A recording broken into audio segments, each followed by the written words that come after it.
নবীকে না দেখা কত কাফের বেঈমান নবীজির আদর্শ দেখা সিরাত সুরাত দেখা কালেমা পড়ে মুসলমান হয়ে গেল। ওই নবীর আদর্শটা কত সুন্দর রে যুবক। এই বাংলাদেশে আদর্শের অভাব নাই। কার্ল মার্কসের আদর্শ, লেনিনের আদর্শ, মাও সেতুনের আদর্শ, দুনিয়াতে যত আদর্শ দেখো সব আদর্শ নাপাক, একমাত্র আমার মদিনাওয়ালা নবীর আদর্শই হলো পাক। কেমন নবীর আদর্শ জানো? ওই নবীর আদর্শটা কত সুন্দর, কেমনে বুঝাবো রে ভাই? আজকে চেয়ারে বসে বয়ান করতেছি, এখান থেকে নাইমা যদি আমি প্যান্ট শার্টটাই পরে দাড়িটারে ফালাইয়া আসতাম, কেউ আমার বয়ান শুনতো না। কি কন? কেউ আমার স্টেজ উঠতে দিত? এখানে বসার কারণ কি ভালো করিয়া বুঝো। এখানে বসার একমাত্র কারণ রহমাতুল লিল আলামিনের আদর্শ বাস্তবায়ন। নবীজি দুনিয়া থেকে বিদায় নিয়েছে, নবী দুনিয়াতে কি রেখে গেছে? বলে দুইটা জিনিস রেখে গেলাম, এক নাম্বার কিতাব, দুই নাম্বার সুন্নাত। সুন্নতের কত পাওয়ার! মায়ার নবী রাহমাতুল লিল আলামিন বলেন, আমার কোন উম্মত যদি একটা মরা সুন্নাত জিন্দা করে, একটা মরা সুন্নাত যদি জিন্দা করে, আমি আল্লাহ তাআলা আমার ওই বান্দাদের জন্য, রাহমাতুল লিল আলামিনের বান্দাদের উম্মতের জন্য 100 গলা কাটা শহীদের সওয়াব বান্দার আমলনামায় দিয়ে দে। আজকে আমরা নবীজির আশিক দাবি করি, কিন্তু জীবনের ইতিহাস তালাশ করলে দেখা যায় এদের মধ্যে সুন্নত নাই। কি কন? অথচ মায়ার নবী বলেন, কুল্লু উম্মতি ইয়াদখুলুনাল জান্নাতা ইল্লা মান আবা। দুনিয়াতে যত মানুষ আসছে সব মানুষ জান্নাতি। কার কথা? নবীর কথা। কার কথা? মায়ার নবী রাহমাতুল লিল আলামিন বলেন, দুনিয়াতে যত মানুষ এসেছে সব মানুষ জান্নাতি, ইল্লা লাগায় দিলেন, কিন্তু লাগায় দিলেন সবাই জান্নাতি না। ভালো করিয়া বোঝো কারা জান্নাতি। ইল্লা মান আবা, যারা আমি নবীকে মানে। কারে মানে? আরো জোরে কন। সাহাবায়ে কেরামের প্রশ্ন শেষ হয় না। সাহাবায়ে কেরাম ডেকে বললেন, নবী গো, কারা আপনাকে মানে আর কারা মানে না? নবী বললেন, মান আতাআনি দাখালাল জান্নাহ, মান আহাব্বা সুন্নতি ফাকাদ আহাব্বানি। যারা আমি নবীর সুন্নতকে মহব্বত করে তারা আমি নবীকে মহব্বত করে। মহব্বত করতে হবে কিসে? সুন্নতের। কিসে? যারা সুন্নতের মহব্বত করে তারা আমি নবীকে মহব্বত করে, আর যারা আমি নবীকে মহব্বত করে তারা জান্নাতে যাবে। কিন্তু আমগো দেশে অনেক আশিকে রাসূল দেখা যায়। এ বান্দা কেমনে বুঝাবো? নামে আশিকে রাসূল। চট্টগ্রামের মধ্যে একটা লাল দিঘি নামক ময়দান আছে। যারা চট্টগ্রাম গিয়েছেন তারা জানেন, চট্টগ্রামের লাল দিঘি নামক ময়দানে যেমন লাল রঙের দিঘি নাই, ঢাকার শান্তিনগরে যেমন পর্যাপ্ত শান্তি নাই, মুন্সিরহাটে যেমন পর্যাপ্ত মুন্সি নাই, ঠিক তেমনি আমগো দেশে একদল আশিকে রাসূল দাবি করে। মূলত যাদের মধ্যে নবীজির ইশক ও মুহাব্বত সুন্নতের বড় অভাব। তুকু যাও সুন্নতে আহমদ কুজা বা মুহাম্মদ কাইবুমাত নিসবত তোরা কারে শয়তানি কলি হরমত ওলি গরলি লামতাস্তাই বরলি। কেমনে বুঝাবো রে যুবক? বলে আমার মধ্যে রাসূলের ইশক আছে। কয়েকদিন আগে একজনে টেলিফোন করে বলে, হুজুর আমি তো একটু হজে যাইতে চাই, দোয়া করবেন। কিন্তু আমি তাকে দেখলাম আল্লাহর বান্দার মধ্যে রাসূলের আদর্শ নাই। এ চায় রাসূলের রওজা জিয়ারত করতে, আমগো মন চায় জিয়ারত করতে। কথা কেন? মদিনা যাইতে চান? কারা কারা যাইতে চান? নারায়ে তাকবীর! আল্লাহ আমাদের সবাইকে কবুল করেন। মনে বড় আশা ছিল যাব মদিনা, বলা যাবে আমার সাথে? সবাই বলেন, মনে বড় আশা ছিল যাব মদিনা, সালাম আমি করব গিয়ে, সালাম আমি করব গিয়ে নবীর রওজা,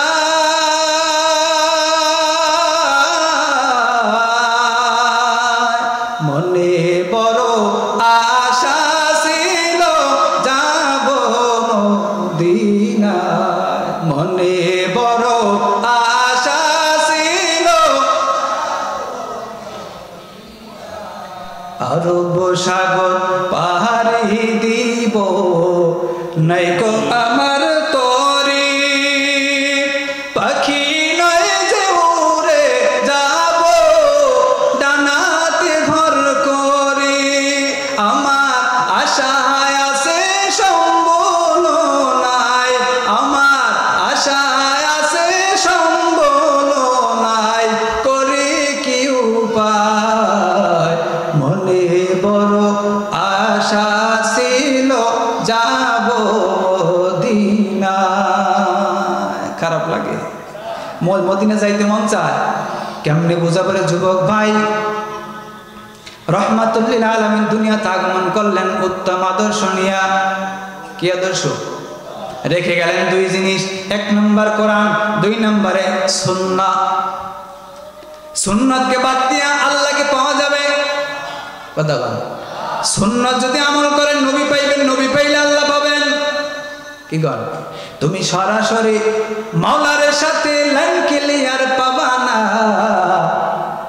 যদি মাঝখানে না হয় শাহে মদিনা।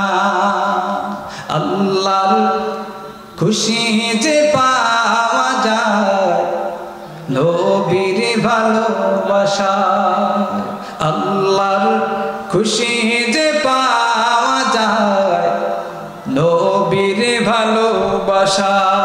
নবীকে শুধু ভালোবাসি আল্লাহকে পাওয়ার আশা, আল্লাহর খুশি যে পাওয়া যায় নবীর ভালোবাসা। মুর্দা পাথর কালিমা পড়ে নবীর হুকুমে, বৃক্ষ রাজি ঝুঁকে পড়ে নবীর তাজিমে। বনের পশু পাখি সবাই, বনের পশু পাখি সবাই নবীজিকে সালাম জানায়। আল্লাহর খুশি যে পাওয়া যায় নবীর ভালোবাসা। ওই নবী দুনিয়াতে আগমন করলেন উত্তম আদর্শ। কেমন নবীর আদর্শ জানো? কেমনে বুঝাবো রে ভাই?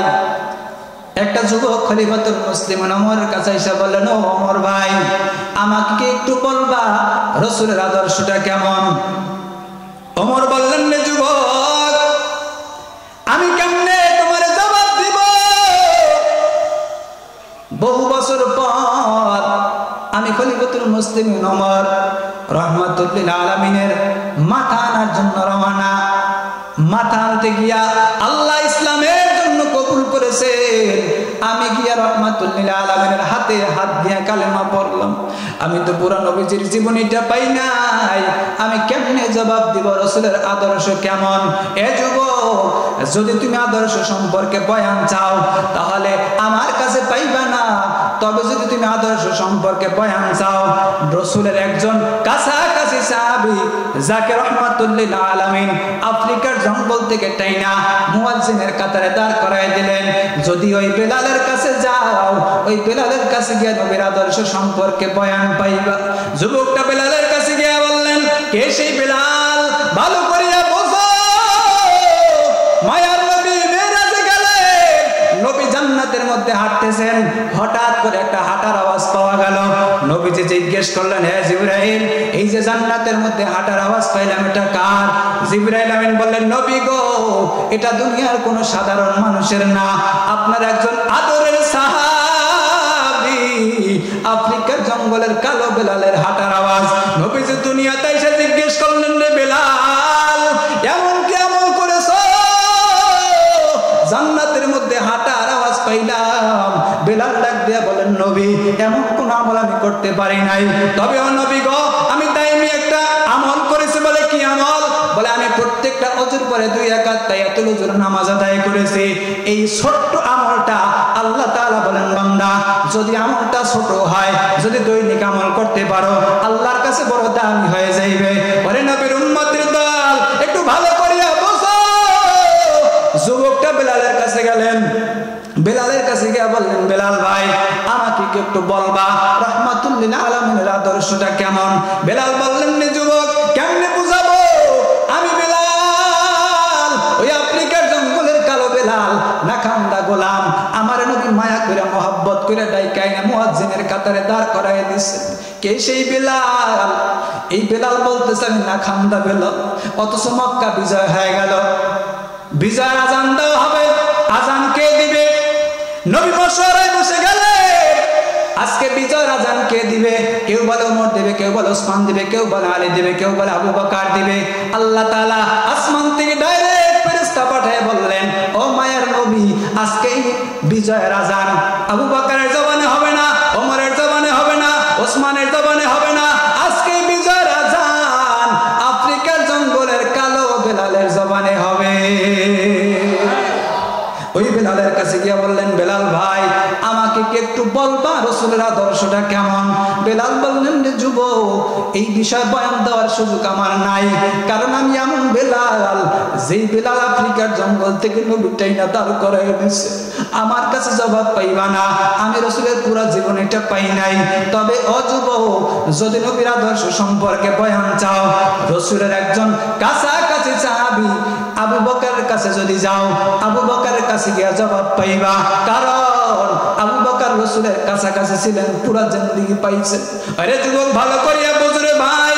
যুবকটা গিয়ে আবু বকরকে বললেন, আবু বকর, ও ভাই, আমাকে কি একটু বলবা রাসূলের আদর্শটা কেমন?